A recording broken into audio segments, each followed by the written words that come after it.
합시다. 시작됐네.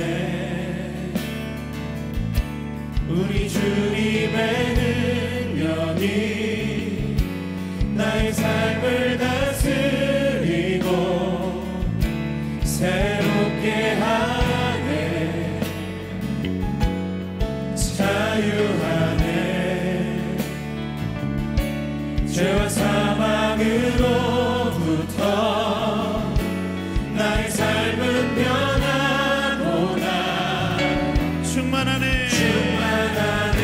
함께 은혜로다. 은혜로다. 주의 은혜 한량없는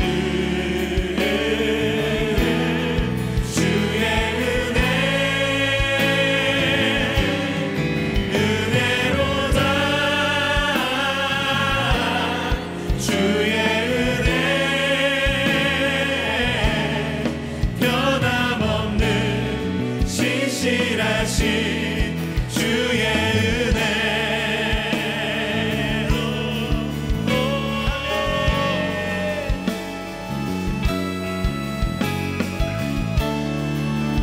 우리 믿음으로 자매님들이 함께 고백해 볼까요?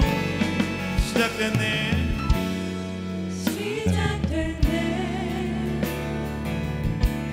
우리 주님의 능력이 나의 삶을 다스리고 새롭게 하네. 우리 많은 형제님들이 함께 자유하네. 자유하네. 죄와 사망으로부터 나의 삶은 변하구나. 함께 충만하네. 은혜로다. 주의 은혜 한량없는 주의 은혜. 은혜로다. 주의 은혜 변함없는 신실하신. 우리 다 함께 오른손을 높이 들고 믿음으로 은혜로다. 은혜로다. 주의 은혜 한량없는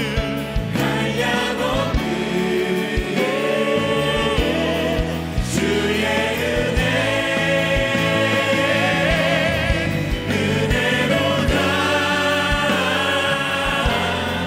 주의 은혜 변함없는 신실한. 다시 한번 우리 안에 이미 시작된 그 주님의 은혜를 사모하십시다. 은혜로다. 은혜로다. 주의 은혜 한량없는 주의 은혜. 은혜로다. 주의 은혜 변함없는 신실하신 주의 은혜.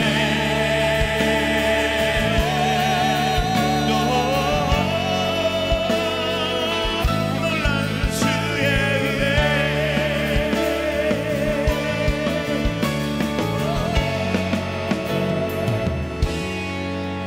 은혜로다. 주의 은혜 한량없는 주의 은혜. 은혜로다. 주의 은혜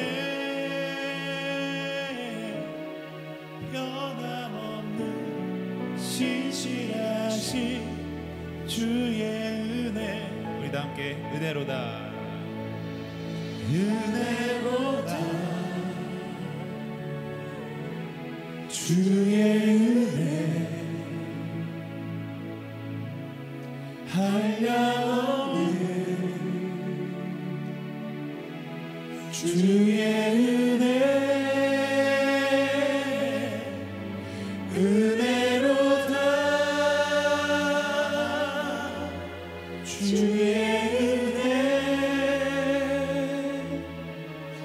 변함없는 신실하신 주의 은혜 변함없는 신실하신 변함없는 신실하신 주의 은혜 변함없으시고 신실하신 하나님 앞에 감사와 찬양의 박수로 함께 영광 돌리시겠습니다. 아멘. 우리 옆 사람에게 한 번 더 믿음으로 이렇게 고백해 볼까요? 형제님의 하나님은 신실하십니다. 자매님의 하나님은 신실하십니다. 우리 앞뒷 분에게도 자매님의 하나님은 변하지 않습니다. 형제님의 하나님은 변하지 않습니다. 아멘. 할렐루야. 우리 그 하나님 앞에 감사의 박수를 다시 올려드리겠습니다. 아멘. 다 함께 자리에서 일어나셔서 우리 기쁨으로 함께 주 앞에 노래만 나아가십시다. 힘차게. 이 시간 다 함께 마음을 모아 우리 왕 되신 주님 기쁨으로 찬양하며 나아갑시다. 할렐루야.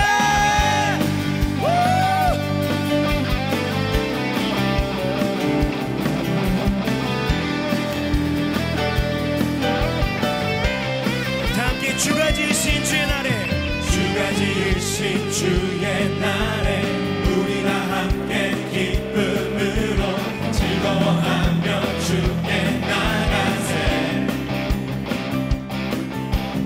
여호와는 내 빛과 구원 하나님은 내 힘과 방패 내 영혼이 주를 기뻐하네.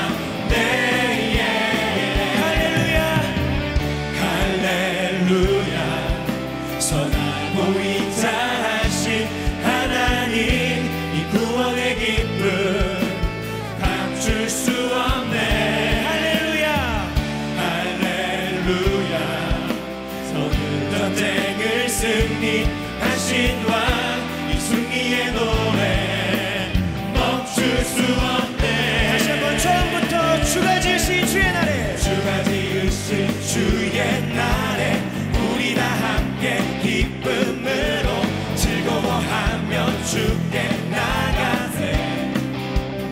여호와는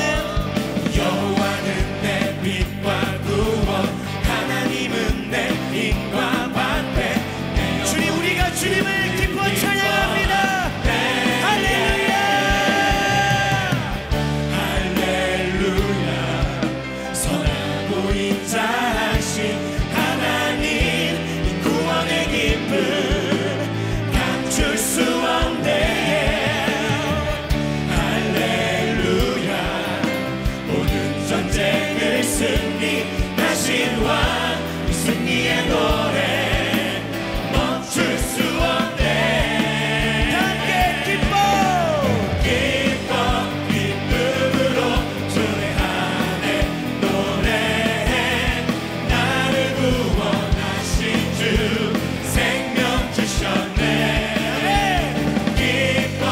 기쁨으로 춤을 추네 춤추네. 승리하신 왕의 왕 다스리시네.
춤추네 승리하신 왕의 왕 함께 선포합니다.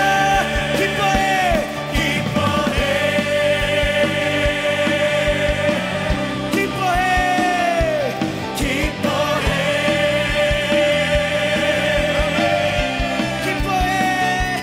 기뻐해 주님 이 시간 우리가 주님을 기뻐합니다. 기뻐해 마지막으로 기뻐해 할렐루야 왕이신 주님 찬양합니다. 할렐루야 아멘. 우리 하나님 말씀 같이 보도록 하겠습니다. 창세기 13장 10절로 18절까지 말씀을 우리 함께 보도록 하겠습니다. 창세기 13장 10절로 18절까지 말씀을 우리 한 절씩 교독해서 봉독합니다. 이에 롯이 눈을 들어 요단 지역을 바라본즉 소알까지 온 땅에 물이 넉넉하니 여호와께서 소돔과 고모라를 멸하시기 전이었으므로 여호와의 동산 같고 애굽 땅과 같았더라.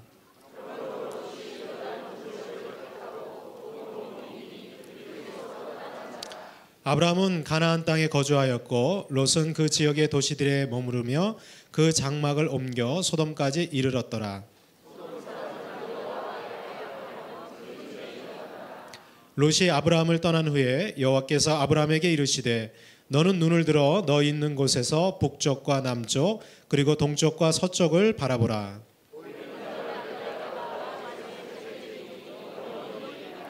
내가 내 자손이 땅에 티끌 같게 하리니 사람이 땅에 티끌을 능히 셀 수 있을진데 내 자손도 세리라.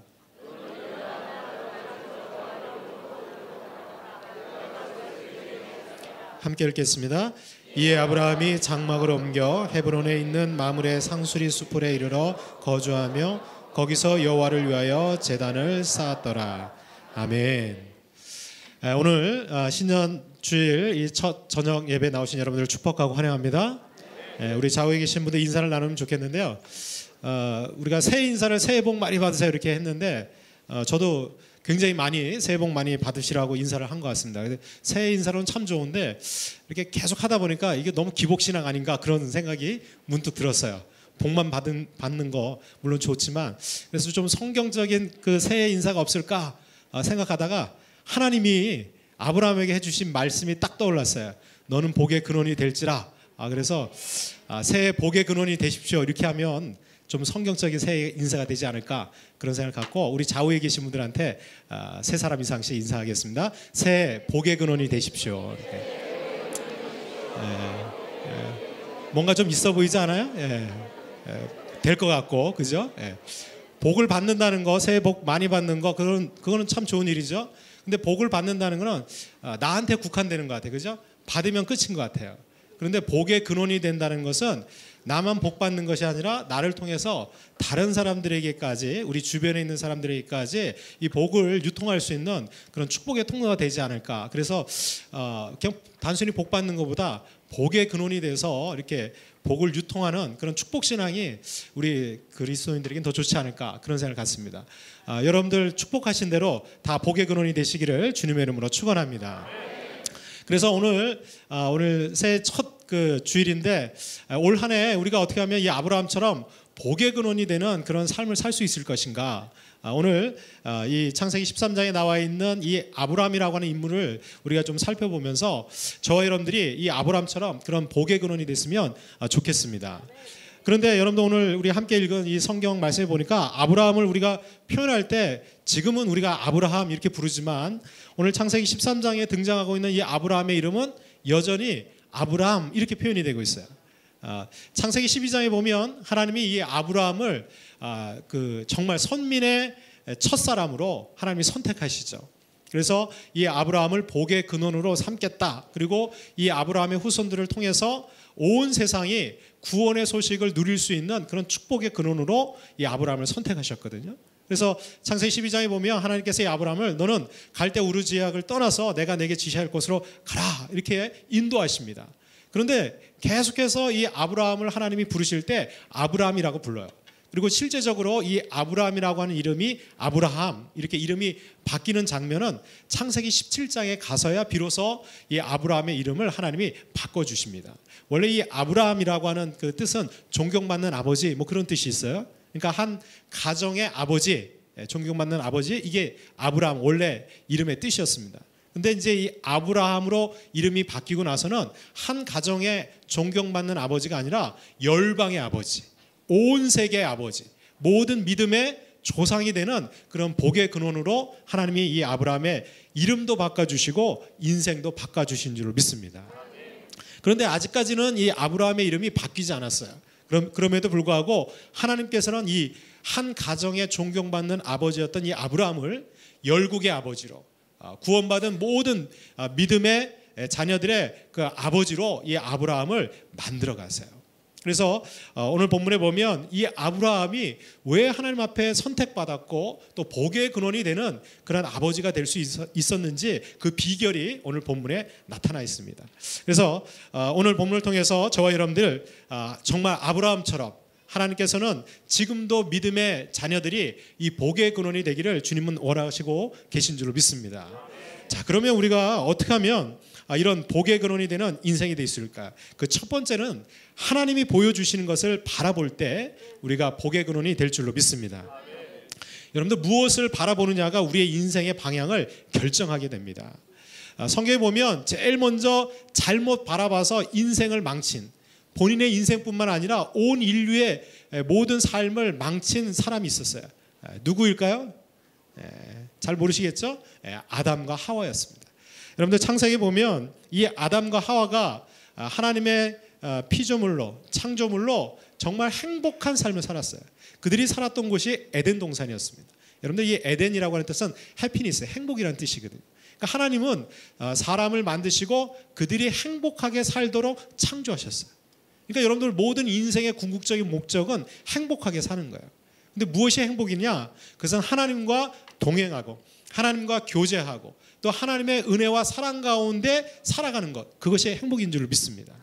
근데 하나님이 이 아담하고 하와에게 모든 것을 다 허락해 주셨는데 한 가지만 하나님이 금하셨어요. 그게 바로 뭐예요? 이 교회 학교를 이렇게 안 나오시고 검정고시를 패스하신 분은 잘 모르시는데 선악과예요. 선악과. 동산 중앙에 있는 선악과만큼은 너희들이 먹지 말아라. 그 외에 모든 것은 다 먹도록 하나님이 허락하셨어요. 그런데 여러분들 창세기 3장 6절에 보니까 6절 7절에 이렇게 표현이 되고 있어요. 여자가 그 나무를 본즉 먹음직도 하고 보암직도 하고 지혜롭게 할 만큼 탐스럽기도 한 나무인지라. 여자가 그 열매를 따먹고 자기와 함께 있는 남편에게도 주매 그도 먹은지라. 그들의 눈이 밝아져 자기들이 벗은 줄을 알고 무화과 나무 잎을 엮어 치마로 삼았더라. 여러분 보세요. 이 아담과 하와가 처음부터 그 선악과를 먹어야지 이렇게 마음에 작정하지 않았어요. 그죠? 하나님이 먹지 말아라, 먹으면 정령 죽으리라, 그 말씀을 기억하고 그 선악과는 절대로 안 먹으려고 마음에 다짐을 했을 거예요. 그런데 왜 먹고 싶은 마음이 생겼을까요? 그 나무를 본즉, 이게 중요해요. 어떤 분들은 그래요. 이거 하와가 먼저 봤으니까, 여자가 먼저 봤으니까 원죄의 시작은 여자에게 있다. 웃기는 얘기예요. 오늘 성경 본문에 보면 자기와 함께 있는 남편에게도 줬다는 거예요. 그러니까 아마도 하와가 그 선악과를 딱 먹을 때 옆에 아담이 있었어요. 딱 지켜보고 있는 거예요. 어떻게 보면 아담이 겁이 많아요. 남자들이 겁이 많거든요. 그러니까 자기는 직접 못 따먹고 어떻게 해요? 하와를 찔리는 거지. 여성들이 이 아름다움에 혹하잖아요. 그죠? 명품 가방 아름다움에 혹하잖아요. 그러니까 이 선악과 나무를 딱 본즉 너무너무 아름다운 거예요. 어떻게 아름다웠냐? 먹음직스러운 거예요. 보암직도 하고요. 지혜롭게 할 만큼 탐스러운 거예요. 그러니까 보니까 어떻게 해요? 먹고 싶은 마음이 생긴 거예요. 그래서 어떻게 해요? 따서 먹었어요. 먹고 나서 어떻게 해요? 바로 자기 옆에 있는 아담에게 준 거예요. 아담은 참 그 변죽도 좋아요. 그냥 하와가 먹고 안 죽거든. 그러니까 딱 보고 안 죽네? 그리고 어떻게 해요? 얼른 받아서 먹었어요. 먹고 나서 그들의 눈이 밝아졌다. 이 아주 그 표현이요. 이 성경 표현이 보면 이 정말 상징하는 내용이 아주 우리에게 분명히 나타나는데, 이 하와가 본 것은 나무를 봤거든요. 근데 그들이 먹고 나서 그들의 눈이 밝아졌다는 거예요. 그 전에는 어두웠다는 얘기거든요. 뭐에 어두웠냐? 죄악에 대해서 어두웠다는 거예요. 여러분들 죄악은 차라리 보지 않는 것이 좋은 줄로 믿습니다. 악은요 그 모양도 아예 그냥 보지 않는 게 좋아요. 왜? 여러분들 악한 것들 죄악들은요 보면요 갖고 싶어요. 보면요 하고 싶어요. 보면요 그곳에 들어가고 싶은 거예요. 그러니까 차라리 안 보는 게 약이에요. 제가 예전에 그 청년 사역할 때 이 청년들이 이렇게 오면 큰 유혹에 세상 유혹에 자꾸 넘어져요. 어떤 한 청년이 이렇게 교회에 처음 나왔는데 그런 얘기를 해요. 목사님 저는 그 유혹받지 않고 정말 정결하게 거룩하게 생활하고 싶은데 자꾸 유혹이 돼요. 어떻게 하면 이길 수 있죠? 그 얘기를 해요. 그래서 제가 토요일날 저녁에 어디 있냐 그랬더니 중앙동 거기 나가 있어요. 거기 나가서 그거 보면 들어가고 싶죠. 거기서 놀고 싶죠. 그래서 제가 차라리 안 보는 게 좋다. 가지 말고 토요일날 교회 와서 성경 공부하자. 여러분들 교회 와서 토요일날 성경 공부하면 그 생각이 날까요 안 날까요? 안 보면 안 나요. 1년만 그렇게 하면 그 생각도 잊어버리게 돼요. 여러분들 이 아담과 하와는 잘못 바라본 거예요. 보지 말아야 될 것을 보니까 그의 인생이 그쪽으로 따라가게 돼 있는 거예요. 여러분들 우리도 마찬가지입니다. 우리가 무엇을 보느냐에 따라서 우리의 인생이 결정이 돼요.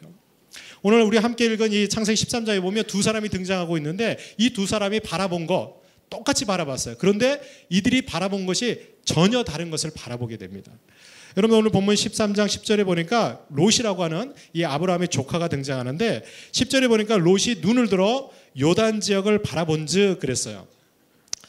이 롯이 이 아브라함과 함께 갈대 우르 지역을 떠나와서 같이 여행을 다닙니다. 그래 애굽에 내려갔다가 큰 어려움을 당하고 거기서 큰 이제 보상을 얻고 이제 왔어요. 그런데 이 아브라함의 가정이 큰 부자가 되다 보니까 그 안에 문제가 생기기 시작하는 거예요. 왜냐하면 재산이 많아지고 노예들이 많아지고 종들이 많아지고 양이 많아지다 보니까 이 양들을 먹일 이 목초지가 부족한 거예요.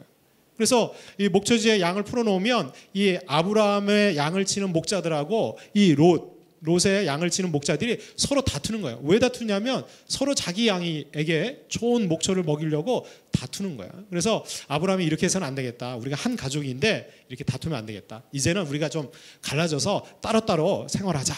그래서 이 아브라함이 롯에게 먼저 권면을 합니다. 너가 먼저 어느 쪽으로 갈 것인지 선택을 해라. 네가 동쪽으로 가면 나는 서쪽으로 가고 네가 오른쪽으로 가면 나는 왼쪽으로 가겠다. 이렇게 권면을 하죠. 근데 여러분들 이 아브라함이 롯에게 이런 권면을 했을 때 보통 저와 여러분 같으면 어떻게 하겠습니까? 어떻게 하겠어요? 롯하고 똑같이 하겠죠? 이 아브라함이 연장자 아니에요. 그죠? 자기 삼촌이고 자기를 지금까지 걷어먹였고 이 롯이 이렇게 부자가 된 데에는 아브라함이 자기의 분깃을 나눠줬으니까 이렇게 부자가 된 거예요. 그러면 좀 상식이 있고 예의가 있는 사람이라면 그래도 삼촌이 그래도 연장자신데 삼촌이 먼저 선택하세요. 좋은 땅 선택하시면 제가 그 반대로 가겠습니다. 이렇게 해야 되지 않겠어요? 안 하시겠군요. 이 롯은 그런 것도 없는 거야. 삼촌이 먼저 딱 선택하라고 그러니까 자기가 먼저 눈을 들어서 딱 보는 거예요. 어느 쪽을 봤냐? 좋은 땅을 보는 거예요. 딱 보니까 요단 지역을 딱 보는 거예요. 왜냐하면 여러분들이 이스라엘 유대 땅은 광야 지역이 많거든요. 그래도 이 생활하는데 제일 중요한 게 이제 물이 있어야 되니까 그래도 요단 강이 있는 그 강 쪽을 바라보는 게 좋거든요. 그래서 요단강을 딱 보니까 거기는요 물이 많은 거예요. 오늘 10절에도 보니까 소알까지 온 땅에 물이 넉넉했다 그랬어요. 물이 넉넉하고 여호와께서 소돔과 고모라를 멸하시기 전이었기 때문에 마치 그 땅이 여호와의 동산 같았다. 여러분들 여호와의 동산은 에덴 동산입니다. 그러니까 에덴 동산처럼 너무너무 풍요롭고 아름답고 좋은 땅이 바로 이 요단 지역의 땅이었어요. 그리고 마치 애굽 땅, 여러분들 애굽 땅은 고센 지역이라고 나일강 하류에 보면 범람해가지고 아주 비옥한 토지들이 있습니다. 그 땅과 같이 아주 좋은 땅이 이 요단강 동편 쪽에 쫙 펼쳐져 있는 거예요. 그래서 이 롯은 어떻게 선택합니까? 나는 이 요단 쪽으로 가겠습니다. 이렇게 선택을 하죠. 그리고 점점 이동합니다. 여러분들 이 롯이 바라봤던 것은요, 그냥 자기 눈에 보이는 좋은 환경, 좋은 조건, 풍요로운 땅, 물이 있는 땅, 이런 땅을 바라봤다는 거예요. 그런데 여러분들 결국 이 땅은 세상적인 것이었어요. 세상적으로 볼 때 아름답고 좋은 땅이었지 영적으로 볼 때 그 땅은 결코 좋은 땅이 아니었어요. 왜냐하면 여러분들 그 13장 13절에 보니까 이 소돔 사람들은 여호와 앞에 악하며 큰 죄인이었더라. 그러니까 이 요단 동편으로 가서 이제 나중에 이 롯이 소돔성에 들어가서 거기서 거주하게 되는데, 이미 그 땅은 굉장히 비옥하고 그리고 성이 있고 많은 사람들이 함께 모여 사는 대도시의 땅이었어요. 도시의 땅이었다는 거죠. 그런데 영적인 눈으로 볼 때 그 땅에 있는 이 소돔성에 있는 사람들은 죄악이 관영한 아주 악한 사람들. 그러니까 이 롯은 육적인 눈으로만 풍요한 것을 바라봤지, 영적으로 정말 이 땅이 영적으로 하나님 보실 때 좋은 땅인지 나쁜 땅인지 그것은 관심이 없었다는 것이죠. 여러분들 나중에 어떻게 됩니까? 이 소돔성은 고모라성과 더불어서 하나님이 불과 유황으로 완전히 심판해서 멸망시키죠. 그래서 성경에 곳곳에 등장할 때 하나님의 심판의 대표적인 성이 바로 이 소돔성이 등장하게 되는 겁니다. 롯은요, 잘못된 것을 바라봤어요. 세상적인 눈으로 바라보니까, 영적인 관심을 두지 않고 바라보니까 그의 인생도 결국은 멸망의 길로 가게 되는 것이죠. 그런데 여러분들, 이 우리가 사는 세상 속에서도 많은 사람들이 이렇게 잘못된 바라봄, 잘못된 선택 때문에 인생을 망치는 경우가 참 많이 있습니다. 제가 작년 가을에 아주 재미난, 뭐 이거 재미나다고 표현하기 좀 그렇지만 좀 황당하고 정말 이런 일이 있네, 그런 뉴스 기사를 하나 읽었어요. 여러분들도 많이 뉴스에서 보셨을 텐데, 어떤 그 인테리어 그 수리공들이 그 사무실을 이렇게 수리하다가 금괴 130개, 시가 65억 원, 발음도 잘 안 돼, 65억 원 상당의 금괴 130개를 발견했어요. 그래 발견했는데 그 주인도 모르고 아무도 모르는 거였어요. 그래서 그 두 명의 그 업자가 그걸 발견해가지고, 이게 너무 보니까 주인도 없는 것 같아요. 그래서 어떻게 했냐면, 너무 겁이 나니까 한 개씩만 가져가자. 그리고 우리 없었던 일로 하자. 이제 그러고 헤어졌어요. 그런데 그 둘 중에 한 명이 마음에 욕심이 생긴 거야. 그 황금을 보니까, 금괴를 보니까. 그래서 어떻게 해요? 자기 여자친구하고 가가지고 그 금괴를 몽땅 가지고 도망쳐 나왔어요. 그런데 이 또 그 금괴를 갖고 나온 이 수리공이 또 마음이 변한 거야. 왜냐면 욕심이 생긴 거야. 이 금괴를 여자친구하고 나누기 싫으니까 이 여자친구를 몰래 다른 여자친구를 사귀어가지고 도망을 가버렸어. 금괴를 갖고. 그랬더니 그 같이 나왔던 그 여자친구 있잖아요. 지금 여자친구를 잘 따라오셔야 돼요. 이 여자친구가 같이 훔쳐 나왔는데 자기를 배신하고 다른 여자랑 도망가 버리니까 이 여자친구가 화가 난 거예요. 그래서 어떻게 해요? 그 사람을 찾아달라고 심부름센터에 신고를 한 거예요. 부탁을 한 거예요. 그러면서 이제 왜 찾아달라고 하니까 그 얘기를 이제 심부름센터에다 다 얘기를 한 거죠. 그런데 이 심부름센터에서 그 얘기를 듣고, 야, 이거 좀 심상치 않다. 그래서 어떻게 해요? 경찰에 신고를 했어요. 그래서 경찰관이 이 사실을 알고 나중에 이제 이 사람들을 잡았어요. 이미 봤더니 뭐 차도 사고 뭐 여기 저기 쓰고 몇 개 못 건졌더라고요.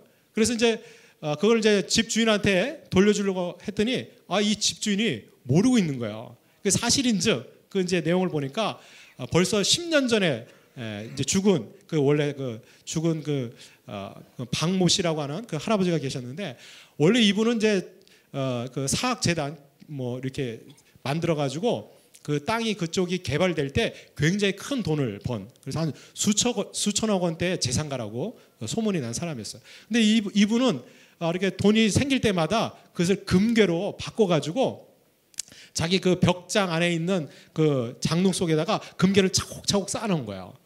그리고 뭐 가족들한테도 한 번은 이렇게 금괴를 나눠줬다고 그러더라고요. 그런데 쌓아두고 그러다가 이분이 알츠하이머 병에 걸린 거예요. 치매에 걸렸는데 금괴가 있다는 소식을 자기 가족들에게 아무에게도 얘기를 안 하는 거예요. 그리고 한 10여 년 전에 이 사람이 죽었어요. 그리고 그 금괴는 그냥 벽장 속에 남아 있었던 거예요. 그런데 이제 작년에 거기서 이제 화자가 나서 이제 그 수리하려고 인테리어 그 사업자를 이제 불렀다가 그렇게 발견이 된 거예요. 그러니 뭐 그 가족들도 얼마나 놀랐겠어요, 그죠? 그래서 이제 그게 이제 가족들한테 이제 돌아갔는데, 저는 이제 그게 그 사건으로 끝난 줄 알았어요. 근데 며칠 전에 보니까 그 사건이 또 다시 제기가 되고 있어요. 알고 봤더니요, 그 돌아가신 그 분이 생전에 굉장히 돈이 많다가 보니까 결혼을 한 4번 하신 것 같아요. 부인이 4명이 있고 그 슬하에 7남매가 있대요.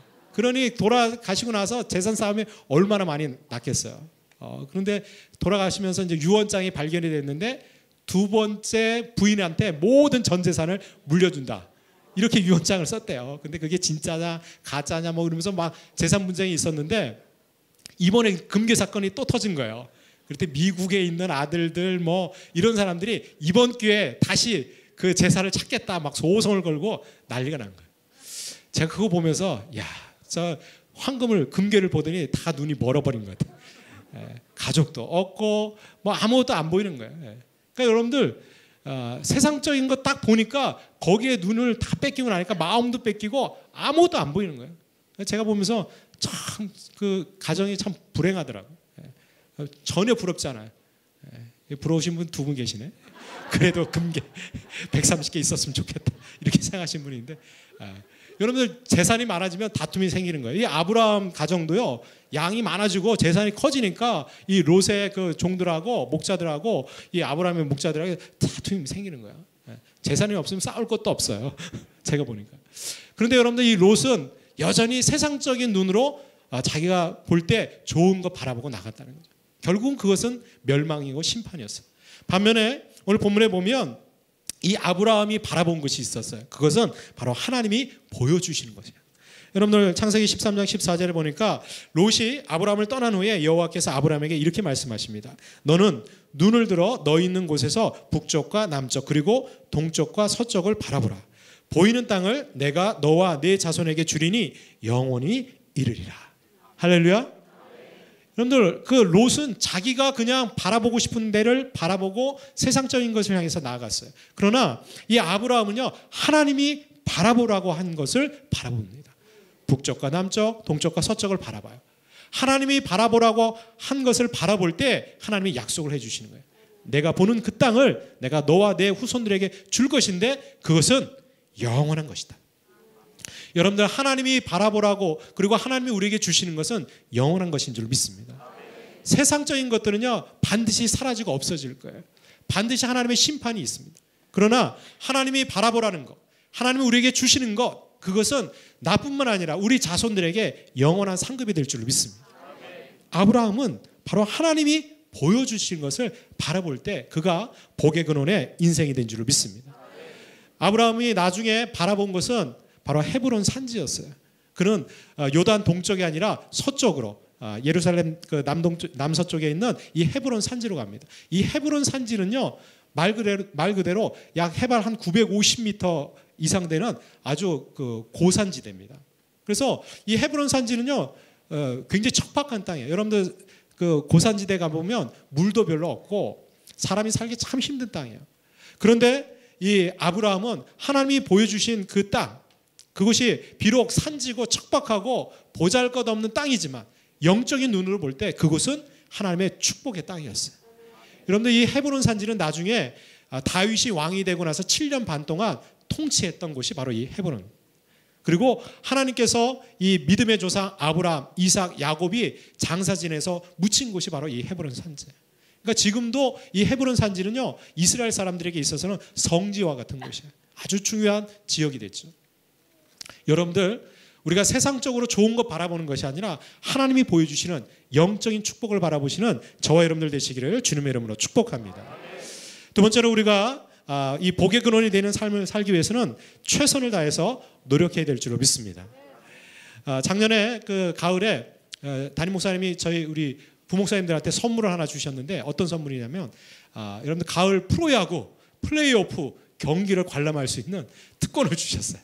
그래서 저희가 목사님들이 함께 그 목동 야구장에 가가지고 그 플레이오프 경기를 봤습니다. 실은 이제 제가 보니까 담임 목사님을 비롯해서 우리 목사님들 대부분이 LG 팬이에요. 저도 LG 팬이긴 한데 그날 저는 경기를 보고 제가 팬을 바꿨습니다. 넥센으로 바꿨었어요. 실은 이제 저희가 이제 그 경기 관람하러 갔는데 LG 쪽이 좌석이 다 매진이 돼가지고 저희가 이제 응원을 넥센 그 응원석에 가서 응원을 하는데요. 거기 보니까 좀 썰렁하더라고요. 그런데 제 눈길을 사로잡은 선수가 한 명 있었어요. 바로 그 넥센 히어로즈의 그 서건창이라고 하는 선수인데 제 눈을 사로잡은 이유는 이 타자가 이렇게 딱 그 타석에 섰는데 타격폼이 너무 웃긴 거예요. 여러분들 어떻게 보실지 모르지만 저는 이런 타격폼을 처음 봤어요, 진짜. 이렇게 보는데 저게 무슨 여성처럼 다소곳하게 저렇게 해서 뭐 공을 때리겠나 이런 생각을 했는데 나중에 알고 봤더니요, 이 서건창이라는 선수가 대단하더라고요. 작년에 프로야구 MVP를 탔어요. 그리고 MVP뿐만 아니라 4개의 트로피를 다 탔더라고요. 보니까 타율도 1등 했고요. 그다음에 뭐 득점 있죠. 그 득점하는 것도 1등하고 아주 뭐 대단한 선수더라고요. 그래서 참 대단하다 이제 그렇게 생각했는데 나중에 이 서건창이라고 하는 선수의 그 비하인드 스토리를 제가 듣고 홀딱 반해버렸어요. 그러니까 보니까 이 서건창이라고 하는 선수가 이 광주일고 그 고등학교 시절에는 굉장히 유망한 유망주였다고 합니다. 그런데 이 그 서건창이라는 선수가 체구가 굉장히 작아요. 그러니까 프로야구 선수들 같은 경우는 이렇게 좀 체구가 커야지 이제 힘도 좋고 잘 운동을 잘할 텐데 이 서건창이라고 하는 선수는 체구도 좀 작고 그리고 이제 그 부상을 입어가지고 수술한 이후에 이렇게 좀 컨디션이 안 좋았던 것 같아요. 그래서 프로야구 그 선수로 이렇게 지명을 받으려고 갔는데 거기서 지명을 못 받고 나중에 LG 트윈스에 그냥 신고 선수라고 하는, 그래서 그냥 제대로 된 그 선수 자격을 갖지 않고 그냥 프로로 그냥 선수 이름만 올리는 신고 선수로 들어가게 됩니다. 그리고 그 해에 딱 그 한 경기 딱 출전했는데 그 경기에 출전했다가 팔꿈치 부상을 당해가지고 한 경기 나왔다가 그냥 아웃했어요. 그리고 그 교회 LG 트윈스에서 이제 방출이 됩니다. 그리고 다른 구단에 알아봤는데 다른 구단에서도 받아주질 않는 거예요. 그래서 안 되겠다, 그냥 내가 군대나 갔다 와야 되겠다 이런 생각을 갖고 경찰청 그 야구단 거기에 이렇게 신청을 했는데 또 조건이 안 돼가지고 거기도 못 갔어요. 그래서 결국은 그냥 현역으로 31사단 군대에서 일반병으로 병역을 이제 복무를 하게 됩니다. 그리고 거기서 많은 고민이 있었다고 해요. 내가 계속 야구를 할 것인가 말 것인가. 그런데 포기하지 않고 그 기간 동안에 열심히 이제 준비하고 노력을 했다는 것이죠. 그런데 이제 제대하고 나서 어느 그 뭐 프로구단에서도 이 선수를 알아주는 사람이 없으니까 불러주질 않는 거예요. 그래서 결국은 넥센 히어로즈라고 하는 이 구단에 신고 선수로 또 들어갑니다. 그러니까 신고 선수는 여러분들 후보라고 생각하시면 돼요. 후보. 그러니까 후보 선수로 들어가요. 그래서 이제 1군 선수들은 이제 다 경기에 나가기로 다 돼 있는데 이 신고 선수니까 자리가 없는 거야. 그런데도 뭐 나름대로 본인은 기회가 오면 언젠가 기회가 오겠지 하고 열심히 노력하고 준비했다는 거죠. 근데 정말 이게 천운인지 열심히 노력하는데 개막식 바로 전에 그 넥센 히어로즈의 그 이루수였던 김민성 선수가 부상을 당하게 됩니다. 그리고 개막전에 못 나가게 돼요. 그래서 어떻게 해요? 대타로 나간 거예요. 대타로 이 서건창이라는 선수가 나갔는데 가가지고요 너무 잘하는 거예요. 왜냐면 그동안 열심히 준비하고 노력한 것이 있었으니까 그곳에 나가가지고 너무 잘하는 거예요. 그래서 그 해 2012년도에 신인상하고 골든글러브상을 수상하게 돼요. 그리고 2013년도에는 또 새끼발가락 부상을 당해서 시즌을 이제 제대로 못 뜁니다. 그런데도 그 부상 재활을 한 다음에 열심히 또 나름대로 최선을 다해서 노력하고 준비해서 올해 작년이죠. 2014년도에는 최고의 그런 이제 성적으로 MVP가 됩니다. 저는 그 서건창 선수 이렇게 보면서 참 정말 드라마 같은 인생이다 그런 생각을 가졌어요. 여러분들 하나님께서는요 우리에게 축복된 비전과 약속을 해주세요. 그런데 그것을 이루기까지는 우리도 그것이 이루어질 수 있도록 최선을 다해서 노력해야 될 줄을 믿습니다. 하나님께서 이 아브라함에게 너는 올라가 가지고 눈을 들어서 바라보라. 북쪽, 남쪽, 동쪽, 서쪽을 바라보라. 이렇게 말씀하시고 나서 그걸 보고 난 이 아브라함에게 약속을 해주죠. 네가 보는 그 땅을 내가 너와 내 후손에게 영원히 줄 것이다. 그리고 그것으로 끝나는 것이 아니라 하나님께서는 이 아브라함에게 또 한 가지 명령을 하십니다. 17절 말씀해 보니까 너는 일어나 그 땅을 종과 횡으로 두루 다녀보라. 내가 그것을 내게 주리라. 이렇게 말씀해요. 여기 보니까 그냥 바라보고 주저앉아 있는 것이 아니라 너는 일어나라. 이렇게 얘기해요. 이따가 다 일어나서 찬양하실 거예요. 일어나라 그랬어요. 앉아 있으면 편하죠. 그냥 보고 그냥 주저앉아 있으면 편하죠. 그리고 하나님 저거 다 주세요. 나는 가만히 있을 테니까 하나님 다 이루어주세요. 어쩌면 그것이 저와 여러분들의 마음일 수 있어요. 그런데 하나님은 보여주시고 약속하시고 그리고 나서 어떻게 하십니까? 너 그것을 봤어? 그것을 내가 너에게 준다는 약속을 믿어? 그러면 이제 일어나서 종과 횡으로 좌우로 앞뒤로 그 땅을 너 두루 다녀봐라. 여러분들 그 척박한 그 광야 땅을 이리저리 다닌다는 거 쉬운 일 아닙니다. 여기 사막이나 여러분들 광야 같은 데를 오랜 시간 동안 왔다 갔다 하는 거 쉬운 일이 아니에요. 아브라함은요 하나님의 말씀에 순종해서 그 자리에서 일어나서 하나님이 약속한 그 땅을 바라보고 열심으로 최선을 다해서 다닌 줄을 믿습니다. 계속해서 다니다 보니까 하나님께서 그 땅을 이 아브라함이 밟는 땅을 다 그의 자손과 후손들에게 주신 줄을 믿습니다. 여러분 그렇습니다. 하나님이 하실 일이 있고 하나님이 우리에게 명령하시는 일이 있어요. 우리는 그 말씀에 순종하고 최선을 다해서 노력하면 하나님께서 더 큰 비전도 보여주시고 그 비전을 우리의 삶에 이루어질 수 있도록 이루어 주실 줄을 믿습니다. 여러분들 에스겔서 36장에 보면 하나님께서 이 이스라엘 백성들이 바벨론 포로로 잡혀가 있을 때 에스겔 선지자를 통해서 이스라엘 백성들에게 회복의 약속을 주십니다. 에스겔서 36장 34절 이하에 보면 전에는 지나가는 자의 눈에 황폐하게 보이던 그 황폐한 땅이 장차 경작이 될지라. 사람이 이르기를 이 땅이 황폐하더니 이제는 에덴 동산 같이 되었고 황량하고 적막하고 무너진 성읍들의 성벽과 주민이 있다 하리니 너희 사방에 남은 이방 사람이 나 여호와가 무너진 곳을 건축하며 황폐한 자리에 심은 줄을 알리라. 나 여호와가 말하였으니 이루리라. 그러니까 하나님이 이스라엘 백성들에게 야 이거 황폐하고 무너진 거 다 내가 고치고 회복하고 세워줄 거다. 누가 하겠다? 내가 하겠다. 하나님께서 내가 여호와 하나님이 내가 약속했기 때문에 내가 이것을 이루고 다 성취해 주겠다. 이렇게 약속하세요.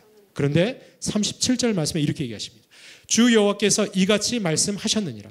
그래도 이스라엘 족속이 이같이 자기들에게 이루어 주기를 내게 구하여야 할지라.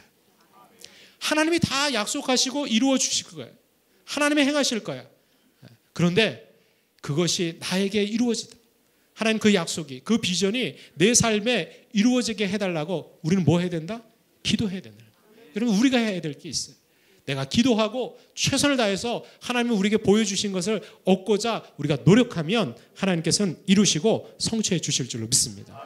올 한 해 동안 하나님 주신 비전을 바라보시고 그것을 위해서 최선을 다해서 노력하시는 저와 여러분들 되시기를 주님의 이름으로 축복합니다. 마지막으로 우리가 복의 근원이 되는 삶을 살기 위해서는 무엇보다도 신앙생활에 우선순위를 두는 저와 여러분들 되시기를 주님의 이름으로 축복합니다. 오늘 창세기 13장 18절 말씀에 보니까 이에 아브라함이 장막을 옮겨 헤브론에 있는 마므레 상수리 수풀에 이르러 거주하며 거기서 여호와를 위하여 제단을 쌓았더라 그랬어요. 여러분들이 아브라함이 하나님의 약속의 비전을 받고 또 종과 행으로 다니면서 그가 하나님의 약속한 땅에 가자마자 제일 먼저 했던 것은 하나님 앞에 제단을 쌓는 일이었어요. 제단을 쌓고 뭐 했을까요? 춤추고 놀았을까요? 아니요. 제단을 쌓고 거기서 제사를 드리는 거예요. 지구로 얘기하면 하나님 앞에 예배하는 일이었어요. 여러분들 우리가 하나님이 주시는 복과 은혜를 누리기 위해서 우리의 삶의 우선순위에 여러분들 분명히 예배가 있어야 될 줄 믿습니다. 예배 자리로 나갈 때 하나님이 그 이후의 삶을 책임져 주시는 것이지 내가 세상에서 얻고자 노력하는 것이 먼저가 아니라는 것이죠. 여러분들 아브라함은요 일평생 동안 하나님 앞에 예배하는 예배자로 살았어요. 저는 그런 생각했어요. 왜 세상에 수많은 사람들이 있었는데 유독 갈대아 우르에 있었던 어쩌면 우상 팔아서 먹고 사는 이 아브라함이라고 하는 인물을 하나님이 선택하셨을까? 왜 하나님이 세상에 많은 좋은 사람들, 좋은 자격과 조건을 갖고 있는 사람들이 있는데 아브라함을 복의 근원으로 믿음의 조상으로 택하셨을까? 거기에는 다른 사람들에게는 없는 이 아브라함에게만 있는 독특한 하나님이 기뻐하시는 뭔가가 있을 것이다. 저는 그것이 바로 이 아브라함이 예배 우선주의자, 예배자의 삶을 살았기 때문에 하나님이 아브라함을 선택해 주신 줄 믿습니다. 여러분 그것은 이 성경의 본문의 그 창세기 12장 이후에 보면 아브라함의 삶을 이렇게 쭉 따라가다 보면 아브라함이 철저하게 그런 삶을 살았던 것을 볼 수가 있어요. 여러분 창세기 12장 7절에 보면 여호와께서 아브라함에게 나타나 이르시되 내가 이 땅을 내 자손에게 주리라 하신지라. 자기에게 나타나신 여호와께 그가 그곳에서 제단을 쌓았다 그랬어요. 뭘 쌓았어요? 제단을 쌓았어요. 하나님의 약속을 주시면 바로 그곳에서 제단을 쌓았어요. 또 12장 8절에 보니까 거기서 베델 동쪽 산으로 옮겨 장막을 치니 서쪽은 베델이요 동쪽은 아이라. 그가 그곳에서 여호와께 제단을 쌓고 여호와의 이름을 부르더니. 그러니까 여러분들 아브라함은 어디를 가든지 제일 먼저 했던 것이 제단을 쌓고 하나님 앞에 예배하고 경배하는 일이었어요. 그래서 그곳에서 하나님의 이름을 불렀다 그랬어요. 여러분들 이 아브라함이 제단을 쌓고 하나님의 이름을 부른 곳은 이방 지역이었어요. 하나님을 섬기지 않는 우상 숭배가 가득한 곳이었어요. 가는 곳곳마다 아브라함은 여호와의 이름을 선포하고 그곳에서 예배하고 내가 하나님의 백성이라고 하는 사실을 드러내고 증거했다는 것이죠. 여러분 그렇습니다. 하나님은 지금도 신령과 진정으로 예배하는 자를 찾고 계신 줄로 믿습니다. 하나님이 세상에서 거부를 찾는 것이 아니에요. 능력 있는 권력자를 찾는 것이 아니에요. 하나님은요 지금도 우리에게 우리의 삶의 우선순위를 믿음으로 예배하는 자들을 찾고 계신 줄로 믿습니다. 여러분들 아마 송구 영신 예배 때 그 신앙 서약서를 다 쓰셨을 거예요. 안 쓰신 분 계시나요? 이따 나가실 때 꼭 쓰세요. 근데 아마 여기 쓰실 때 여러분들 기도하시고 마음의 결단을 하고 쓰셨을 거예요. 거기 보면 분명히 주일 저녁 예배 내년에는 꼭 참여하리라 작정하신 분이 있을 텐데 얼마나 오셨는지 모르겠어요. 작심 3일이라고 1일날 작정했으니까 어제까지 유효. 이제 오늘부터는 안 지켜도 돼. 이렇게 생각하시는 분들이 있는데 의지가 약해서 작심 3일이신 분들은요 그걸 이겨낼 수 있는 방법이 있어요. 3일마다 작심을 하시면 돼요. 결심을 또 하고 3일째 되는 날 또 서약서 쓰고 계속 쓰다 보면 여러분들 1년 내내 여러분들 이루실 수 있을 것 같아요. 중요한 것은요 우리가 마음의 결심만 하고 그것을 행함으로 옮기지 못하니까 그냥 공수표로 날아가 버리는 거예요. 아무런 삶의 변화가 나타나지 않은 거예요. 어쩌면 작년과 같이 여러분들의 삶이 얼마나 좋으셨어요. 많은 분들이 힘들고 괴롭고 고단하셨을 거예요. 근데 여러분들 올해 그런 삶이 되지 않기 위해서는 뭔가 달라져야 돼요. 여러분들 우리의 삶에 있어서 신앙생활이 우선순위가 되기를 주님의 이름으로 축복합니다.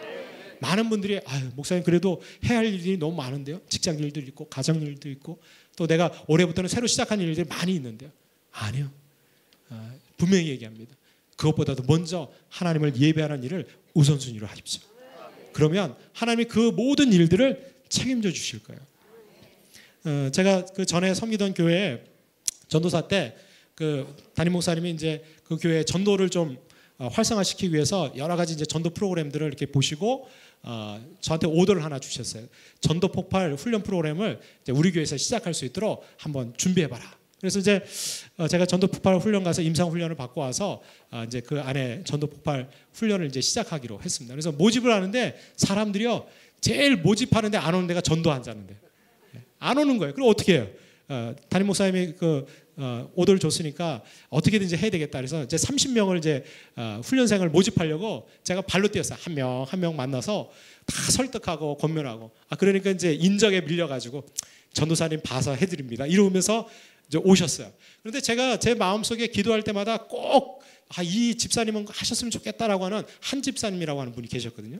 그래서 그 집사님한테 저랑 이제 교회 학교에서 이제 친하게 지냈던 집사님이라서 제가 부탁을 드렸어요. 집사님은 지금 여건도 되고 모든 조건이 되니까 이번에 전도 폭발 훈련 받고 좀 이렇게 전도 그 자로 한번 헌신하시면 좋겠다고 제가 권면을 했어요. 그런데 이 집사님이 고민을 하시는 거예요. 여러 가지 뭐 자기도 전도에 대한 부담감도 있고 훈련도 받고 싶고 또 전도사님이 부탁하니까 하고 싶은데 자기 그 7년 만에 얻은 그 아들이 하나 있었거든요. 근데 이 아이가 초등학교 다니고 있었는데 이 아이가 그 학교 갔다 오면 간식도 챙겨줘야 되고 얘 학원도 보내는 것도 이거 좀 봐줘야 되고 그것 때문에 좀 어렵겠습니다 그러는 거예요. 근데 제 마음속에 딱 무슨 담대함이 생겼는지 집사님 그 아이 맡기고 전도 폭발 오시면 하나님이 그 아들 다 책임져 주실 거라고 걱정하지 말고 이번에 꼭 오시라고. 그러면서 제가 은근히 협박을 했어요. 안 오면 큰일 날 것처럼.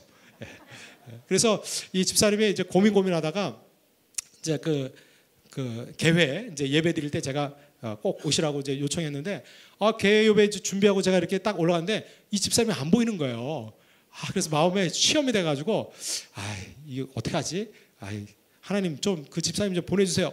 그리고 이제 예배를 드리고 있는데 예배가 거의 끝날 때쯤 돼서 이 집사님이 딱 들어오시는 거예요. 딱 들어와서 앉으시는 거야. 그래서 제 마음속에 하나님 응답해 주셨구나. 너무 감사했어요. 그래서 이제 예배 다 마치고 이제 오리엔테이션 하고 이제 훈련하고 이렇게 있는데 그 집사님한테 물었죠. 집사님 어떻게 이렇게 오시게 됐냐 그랬더니 실은 자기가 고민을 했다는 거야. 전도 폭발을 갈까 아니면 아이가 학교 갔다 올 텐데 얘를 받아야 될까 고민하다가 그냥 하나님이 다 책임져 주신다고 했으니까 그리고 온 거예요. 그래서 제가 다 책임져 주실 거라고 걱정하지 마시라고 딱 그러는데 그때 연락이 온 거예요. 아이가 있잖아요. 교통사고 당했다고 연락이 온. 그래가지고 이 집사님이 너무 사색이 돼가지고 막 뛰쳐나가는데 그 집사님보다 제가 더 사색이 됐어. 이거 어떻게 전도 폭발 훈련 받으러 오면 하나님이 다 책임져 주신다고 그러는데 하필 그때 그 아이 받지 않고 훈련 받으러 왔는데 사고가 났다니 그거 어떻게 하겠어요. 저는 뭐 거기서 갈 수도 없고 이제 마무리 다 하고 나중에 이제 어느 병원으로 이제 갔다 그래서 제가 그 병원으로 갔어요. 이 집사님은 어떻게 봐야지? 그리고 뭔 말을 해야지? 진짜 막 그때 제가 심각하게 사역을 그만둬야 되나? 난 자격이 없나? 막 그런 생각이 들더라고요. 그래서 이제 병원에 딱 가는데요. 진짜 차마 그 집사님 못 보겠더라고요. 그래서 그냥 앉아가지고 괜찮냐고. 그때 뭐 괜찮다고. 그런데 그 집사님이 저를 이렇게 부르더니요. 이렇게 밖에 나와서 얘기를 하시는 거예요. 전사님, 제가 잘못했다고. 그래서 잘못은 제가 더 한 것 같은데 그렇게 얘기하니까 너무 미안한 거야. 그래서 근데 알고 봤더니 이 집사님이 그 사고 소식 듣고 와서 너무 화가 나더래요. 그리고 이 아이가 그 횡단보도를 건너는데 트럭이 이렇게 커브를 틀면서 못 본 거야. 그래서 얘를 치고 이렇게 갔다는 거야. 그래서 주변에서 정말 정말 큰 사고 당하지 않았을까. 그래서 병원을 옮겼는데 다행히 타박상만 이렇게 입었더라고요.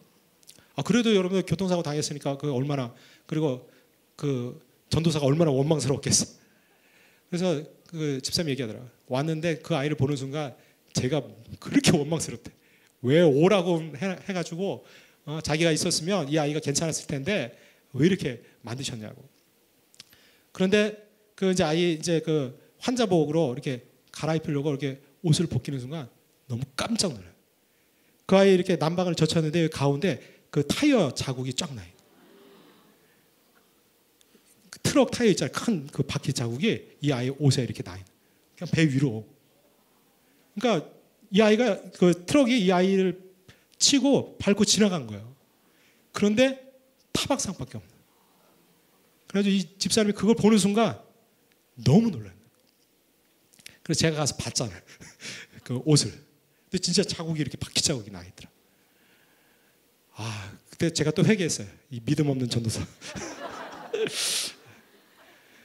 그 집사님이 그 이후에 전도 폭발 열심히 하시고 제가 언젠가 이렇게 보니까 DMT 우리 어노인팅 수양회 할 때 우리 거기 할 때 같이 오셨더라고요. 지금은 거기 염창교회에서 그 DMT 그 이제 훈련 사역자로 섬기시고 계시는데 지금 얼마나 잘 섬기시는지 몰라요.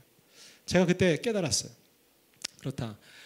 내가 주의 일을 위해서 작은 헌신과 또 내 삶을 드리면 하나님께서 내 삶의 모든 영역을 책임져 주신다.